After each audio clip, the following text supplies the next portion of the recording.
Fala galera, tudo bem? Mais uma, hein? Mais uma. O corintiano não merece, não merecia e não merece ter dirigentes assim. É uma enorme palhaçada que fizeram e ainda fazem, né? Com um torcedor que é tão fiel e tão engajado.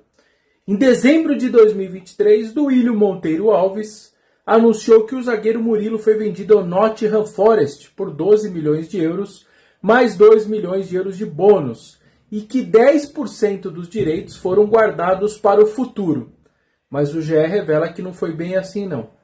O Corinthians terá direito, na verdade, a 10% da mais-valia, ou seja, do lucro. Vou dar um exemplo. Se ele for vendido pelo clube inglês por, digamos, 20 milhões de euros, o Corinthians terá direito a receber 800 mil euros, que é 10% de 8 milhões, que é da diferença. E não 2 milhões de euros, que seria 10% de 20 milhões. Observação, em 2020 o Carlos Augusto foi vendido pelo Corinthians para o Monza da Itália. O Andrés, ainda na época da gestão Andrés Sanches.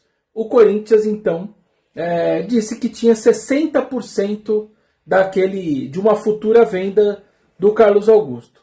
Meses depois, participando já como candidato à presidência, o então diretor de futebol do Corinthians, Duílio Monteiro Alves, cometeu um ato falho durante a entrevista e citou que era 60% da mais-valia, do lucro. Eu percebi aquilo, inclusive mandei mensagem na época para o pessoal que estava fazendo a entrevista, ninguém tinha percebido, e aí quando ele foi confrontado sobre o tema, ele acabou, enfim, o Corinthians soltou uma nota oficial dizendo que sim, que era só 60% da mais-valia e não 60% do jogador em si. Então, mais um equívoco, né? Mais um erro ali, mais um erro de comunicação.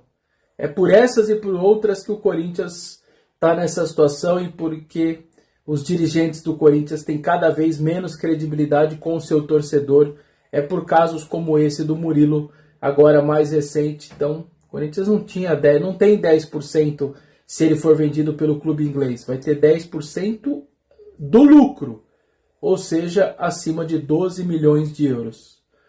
A diferença do que for vendido para os 12 milhões de euros. É isso aí.